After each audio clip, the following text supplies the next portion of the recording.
queridos, é um instrumento, é como uma ferramenta para uma obra. Então você que nasceu de novo, fé para o propósito de Deus na sua vida foi depositada no seu espírito, então é suficiente para o propósito de Deus na sua vida, para a obra que Deus tem para você realizar. Eu preciso dizer para você que essa obra não é sua, ela é de Deus. Então a ferramenta para realizar a obra de Deus, quem lhe fornece é Deus, a semelhança de um trabalhador que é contratado para trabalhar em uma empresa, e quem fornece a cadeira que ele vai sentar é a empresa. Quem fornece a ferramenta que ele vai trabalhar é a empresa. Ninguém é contratado para trabalhar em uma empresa e leva a sua própria cadeira, leva a sua própria mesa, leva seu próprio capacete, leva a sua própria ferramenta, a não ser em casos específicos que o contrato de trabalho, ele assim, ele descreve, ele discrimine. Há situações, sim, que o trabalhador trabalha com as suas próprias ferramentas. Mas se a obra não é sua, se a empresa não é sua, você vai trabalhar na obra de outro, a ferramenta é fornecida pelo dono da seara. E então, como a seara é de Deus, a fé é uma ferramenta, ou melhor dizendo, a principal ferramenta para você desenvolver a obra de Deus que Deus tem na sua vida. Amém, queridos? Agora eu quero voltar a falar com você rapidamente sobre o funcionamento da fé. Nós vimos que a fé, ela tem uma voz, ela tem um comportamento, e a fé, ela fala aquilo que está crendo mediante a palavra. Por favor, rapidamente abra a sua Bíblia aí em 2 Coríntios capítulo 4, versículo 13. 2 Coríntios capítulo 4, versículo 13, vai dizer assim: tendo, porém, o mesmo espírito da fé, como está escrito, cri, por isso falei. Também nós cremos, por isso também nós falamos. Se você observar, queridos, a mulher do fluxo de sangue, em Marcos capítulo 5, versículo 25 a 30, e se você observar o ensinamento de Jesus em Marcos capítulo 11, versículo 23 e 24, falar é a chave. Tanto a pessoa diz ao monte, como a mulher do fluxo de sangue disse: se tão somente eu tocar na orla das suas vestes, eu ficarei curada. Então, falar, ela é a chave. Então você crê com o coração, você crê porque você ouviu e você creu com o coração, então você fala aquilo que você está crendo. Amém? Você creu, por isso você fala. Amém? Você pode, por favor, voltar para Hebreus capítulo 11, só que agora você vai para o versículo 27, e você vai ver que a fé, além dela ter uma voz, ela tem um posicionamento e uma visão. Hebreus capítulo 11, versículo 27, ele diz o seguinte: Moisés abandonou o Egito, não ficando amedrontado. Talvez na sua versão não tenha escrito a palavra Moisés, mas o texto está falando de Moisés. Hebreus capítulo 11, versículo 27, pela fé, Moisés abandonou o Egito, não ficando amedrontado com a cólera do rei, antes permaneceu firme como quem vê aquele que é invisível. Ele permaneceu firme. Qual foi a postura de Moisés? Qual foi o posicionamento de Moisés? Ele permaneceu firme como quem vê aquele que é invisível. Nesse caso, o sujeito oculto do texto é Deus. Moisés abandonou o Egito, não ficando amedrontado com a cólera do rei, antes ele permaneceu firme. Sabe, queridos, a Bíblia diz que aqueles que confiam no Senhor serão e são como os montes de Sião, que não se abalam, mas permanecem firmes para sempre. Amém, queridos? A firmeza em Deus, ela é a chave. Não titubear nem para um lado nem para o outro. O Salmo 91 diz que aquele que habita no esconderijo do Altíssimo e aquele que descansa à sombra do Onipotente, ele vai dizer ao Senhor: tu és o meu Deus, tu és a minha fortaleza em quem eu confio. 1000 pode cair ao meu lado, 10.000 pode cair à minha direita, mas eu não serei atingido. Eu não preciso correr amedrontado. Sabe, queridos, eu vou tocar nesse assunto mais na frente. Medo é um empecilho, medo é um inimigo da fé, sabe? Deus não te deu um espírito de medo, um espírito que te atemorize ou que te escravize no medo. Antes, Deus te deu um espírito de amor, equilíbrio, intrepidez. Amém? A fé também é o escudo que apaga os dardos inflamados do maligno, conforme Efésios capítulo 6, versículo 16. Esses textos você não precisa abrir. Eu vou te dar alguns textos agora, você não precisa abrir, você anota, que é a lição de casa para você ler e meditar quando nós encerrarmos essa aula. A fé é o escudo que apaga os dardos inflamados do maligno. Efésios capítulo 6, versículo 16. Sabe, queridos, a fé também não duvida e nem ela é inconstante, ela não é oscilante. A fé, ela é constante. Lembra do texto de 1 Coríntios capítulo 15, versículo 58, sede firmes e constantes, sempre abundantes na obra do Senhor, sabendo que o vosso trabalho não é vão no Senhor. A fé, ela não é inconstante e ela também não duvida. Tiago capítulo 1, versículo 6 diz o seguinte: peça, porém com fé, em nada duvidando, pois o que duvida é semelhante à onda do mar, que é impelida e agitada pelo vento. Não suponha esse homem que alcançará do Senhor alguma coisa. Homem de ânimo dobre e inconstante em todos os seus caminhos.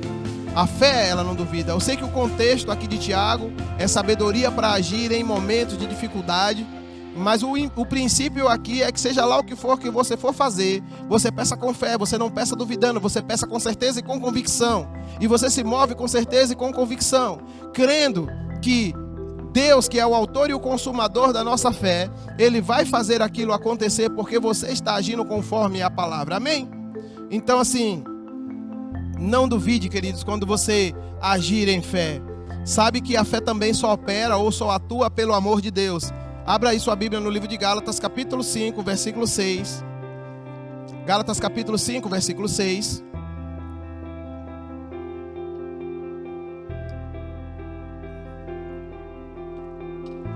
Porque em Cristo Jesus, nem a circuncisão, nem a incircuncisão tem valor algum, mas a fé que atua, a fé que opera pelo amor.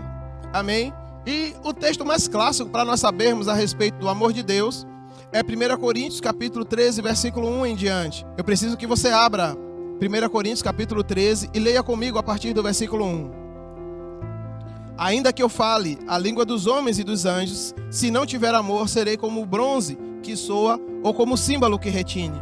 Ainda que eu tenha o dom de profetizar e eu conheça todos os mistérios e toda a ciência, ainda que eu tenha tamanha fé a ponto de transportar os montes. Se lembra do texto de Jesus, que Jesus diz em Marcos 11, capítulo 23, lança-te daqui e transporte-se para o mar, e se você não duvidar no seu coração, assim vai acontecer. Olha o que Paulo está falando aqui: ainda que eu tenha tamanha fé a ponto de transportar montes, se não tiver amor, nada serei. E ainda que eu distribua todos os meus bens entre os pobres, e ainda que eu entregue o meu próprio corpo para ser queimado, se não tiver amor, nada disso se aproveitará. O amor é paciente, o amor ele é benigno, o amor não arde em ciúmes, o amor ele não se ufana, o amor ele não se ensoberbece, o amor não se conduz inconvenientemente, o amor não procura os seus interesses, o amor não se exaspera, o amor não se ressente do mal, ele não se alegra com a injustiça, mas ele regozija-se com a verdade. Um estudante dedicado da Bíblia, querido, vai procurar esse texto em várias versões e vai se surpreender com as possibilidades de tradução e entendimento das palavras no grego.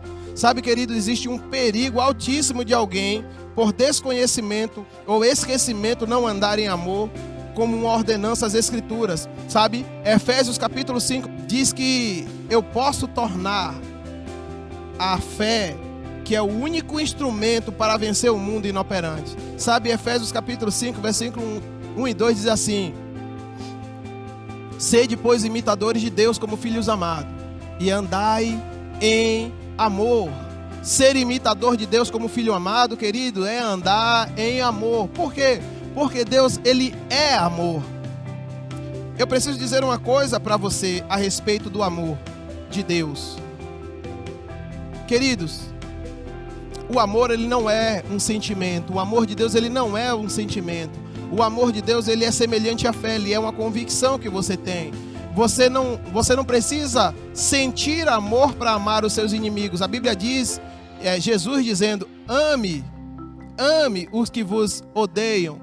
Ame os vossos inimigos. Agora eu digo para você, que sentimento eu e você temos por alguém que nos persegue, por alguém que nos odeia, por alguém que nos faz o mal? Então eu não preciso de sentimento para amar. Eu preciso apenas obedecer à palavra de Deus e saber que, segundo Romanos capítulo 5, versículo 5, esse amor de Deus, ele foi derramado no meu e no seu coração. Segundo Gálatas capítulo 5, capítulo 6, nós temos o amor de Deus como um fruto do nosso espírito recriado, e sim, de fato, nós podemos amar. Sim, de fato, nós podemos amar como Deus nos amou. Sim, de fato, nós podemos exercer esse amor. E eu preciso dizer para você, com muito amor, com muito cuidado, com muito zelo pelo seu coração, que a fé, queridos, ele só opera pelo amor. Se você tornar nulo o amor de Deus na sua vida e você passar a agir por circunstâncias, por sensações, por sentimentos, você pode tornar o amor de Deus inoperante. Você pode tornar, a fé que Deus colocou no seu espírito, que é a única ferramenta capaz de vencer o mundo, a fé que é onde você acessa as verdades de Deus no seu espírito, inoperante. E aí, ainda que você tenha santidade, ainda que você tenha um monte de coisa, você vai tornar a sua fé inoperante. Entenda, nós estamos falando aqui sobre os princípios da fé, e o amor é um princípio para a fé atuar. Eu sei que a santidade, muitas vezes, por uma falta de conhecimento, por uma inocência, a santidade, ela vai te levar a locais que a tua fé ou o seu amadurecimento em fé não conseguiu te levar. A inocência tem essa capacidade de te preservar. Eu já fui preservado inocentemente, de passar por lugares que era extremamente perigoso, de passar por situações que eram extremamente perigosas, danosas, e eu fui preservado porque eu estava ali inocentemente. Então a santidade e a inocência, ela vai te preservar, ela vai te levar a lugares onde a tua fé nesse momento ainda não é capaz de te levar, porque você ainda não desenvolveu um conhecimento e uma maturidade em fé para alçar voos e a passos maiores. A tua santidade, ela tem essa capacidade de te levar. Não é isso que eu estou falando aqui. Eu estou falando de você tornar a fé inoperante por não viver uma vida em amor, uma vida conforme o amor de Deus. O amor eu não preciso sentir, o amor de Deus eu não preciso sentir. Eu preciso sentir amor para casar com a minha esposa, e eu preciso continuar amando ela, tanto o amor de homem para mulher, como no amor de Deus. Esse amor de Deus que eu amo no amor de Deus, eu não preciso sentir, eu apenas pratico esse amor, conforme o que diz as Escrituras a respeito do amor de Deus, sob pena, queridos, volto a dizer mais uma vez, de tornar o amor de Deus inoperante na sua vida, a fé de Deus inoperante na sua vida. Amém? Seja corajoso, queridos, seja corajoso, busque viver o amor de Deus, busque viver plenamente a palavra de Deus, seja corajoso. Busque ler e meditar nesse texto em várias versões diferentes e veja, tente se localizar nisso. Amém? A fé, ela não tem medo. A fé que Deus deu para você não é uma fé medrosa, não é uma fé que se atemoriza com as coisas, com as circunstâncias da vida. Nós acabamos de ver que a fé, ela só funciona pelo amor do tipo de Deus. E a Bíblia diz que Deus é amor. Eu vou lhe dar alguns textos aqui, você não precisa anotar. Você pode voltar o vídeo depois dessa aula. Você não precisa anotar os textos que eu vou e também não precisa abrir a Bíblia para ler. Mas preste atenção nisso. 1 João capítulo 4, versículo 8 diz que quem não ama não conhece a Deus, porque Deus é amor. Sabe, eu preciso te fazer essa pergunta. Se Deus é amor e a fé só opera pelo amor de Deus, Deus se amedronta, queridos? Não, né? Deus é medroso. Agora você consegue imaginar, queridos, Deus com medo de alguma coisa, Deus atemorizado por alguma coisa?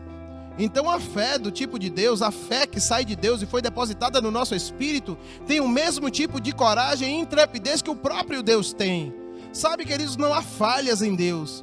Deus não colocaria algo em você que fosse falho. Você precisa confiar na fé, precisa confiar no amor do tipo de Deus que Ele colocou dentro de você. Sabe, 2 Timóteo capítulo 1, versículo 7, fala o seguinte: porque Deus não nos deu espírito de medo, mas de poder, de amor e de moderação. Sabe, há quem crê que o medo é um espírito maligno que atormenta, aprisiona e paralisa as pessoas. Também há quem crê que o medo pode ser uma característica do velho homem morto espiritualmente em seus delitos e pecados. Sabe, queridos, eu vou lhe dizer uma coisa para você.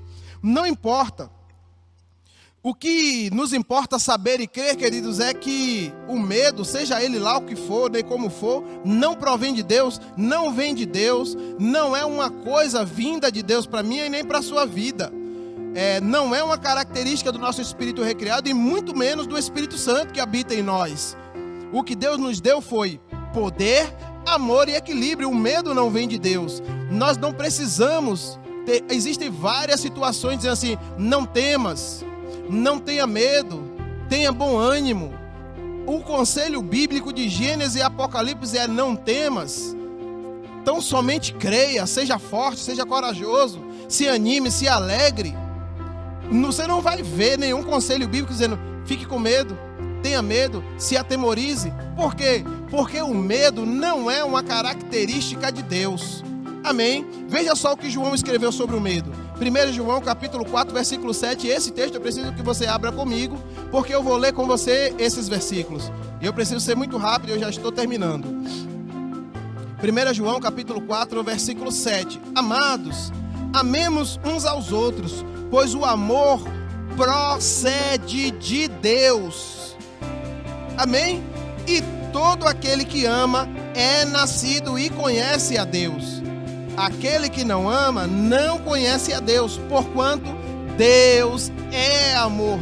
É interessante essa citação, queridos, porque o texto não diz que Deus tem amor para dar, que Deus possui amor, mas o texto diz: Deus é amor. Foi deste modo, versículo 9, foi deste modo que se manifestou o amor de Deus para conosco, em haver Deus enviado o seu Filho unigênito ao mundo, para vivermos por intermédio dele.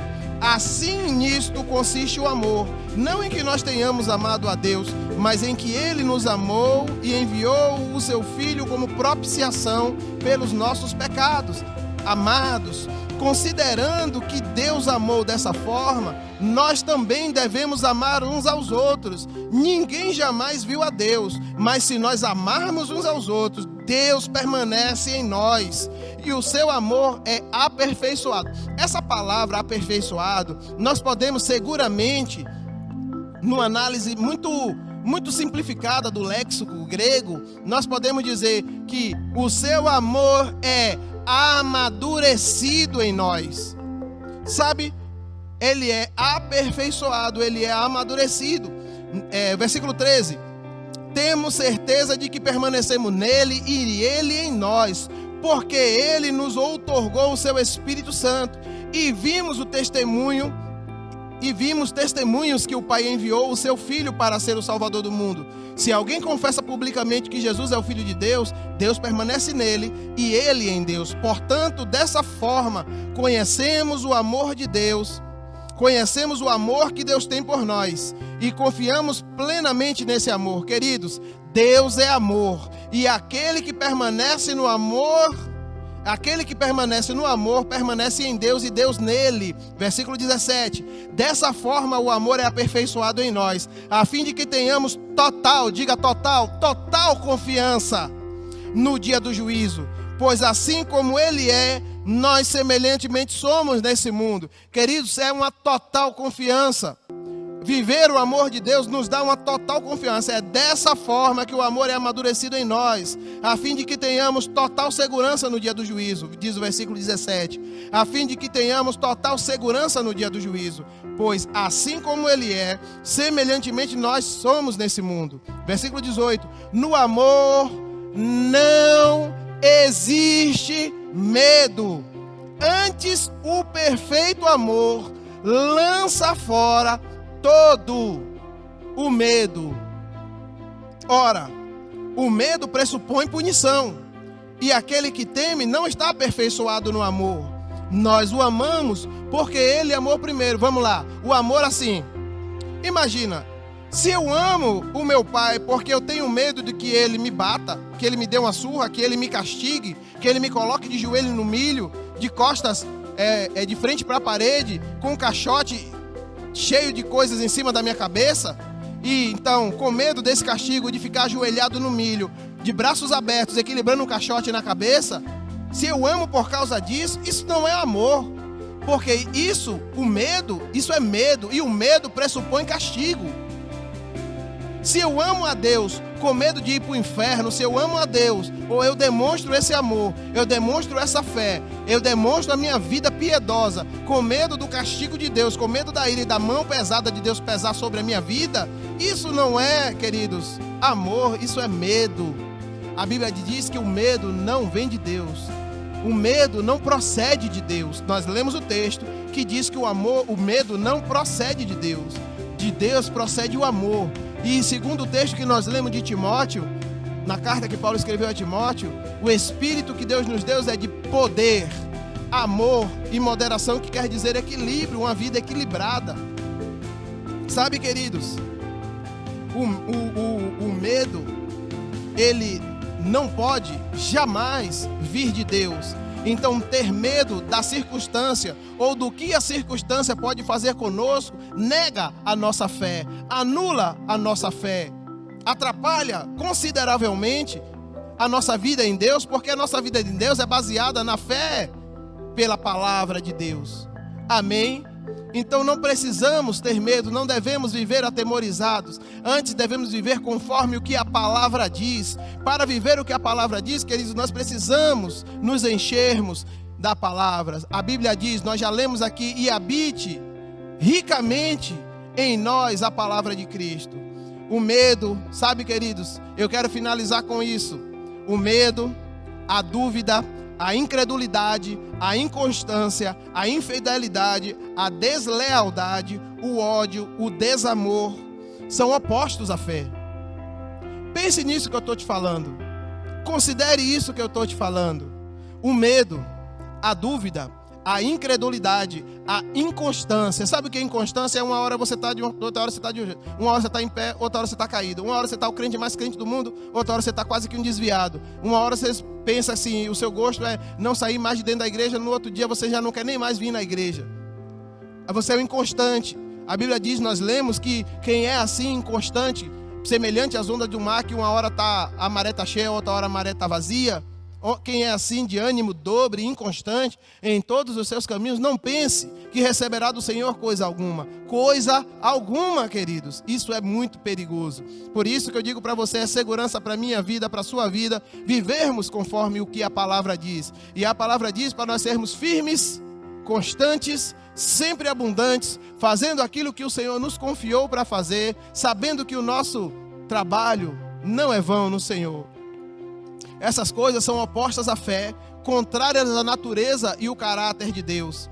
Sabe, queridos, se essas coisas não têm nada a ver com Deus, também não tem nada a ver conosco. Se o medo, a dúvida, a incredulidade, a inconstância, a infidelidade, a deslealdade, o ódio, o desamor são opostos a Deus, não tem nada a ver com Deus, também não pode ter nada a ver conosco, porque nós somos filhos de Deus. Filhos e filhas de Deus, criados do Espírito de Deus. A Bíblia diz que se somos filhos de Deus, somos guiados pelo Espírito de Deus. A Bíblia diz que todas as coisas velhas, queridos, já passaram e tudo se fez novo quando nós estamos em Cristo. Eu quero te dizer, queridos, que você pode agir em fé e viver uma vida com Deus, vivendo na plena fé bíblica, baseada e pautada na palavra de Deus. Atreva-se a crer, ouse a crer, viva uma vida de fé e seja grandemente abençoado na prática da palavra. Fica com Deus. Eu declaro para a sua vida um tempo de fé, eu declaro para a sua vida um tempo na palavra, eu declaro para a sua vida um tempo de avanço e crescimento, eu declaro para a sua vida um tempo de intrepidez, amor, coragem.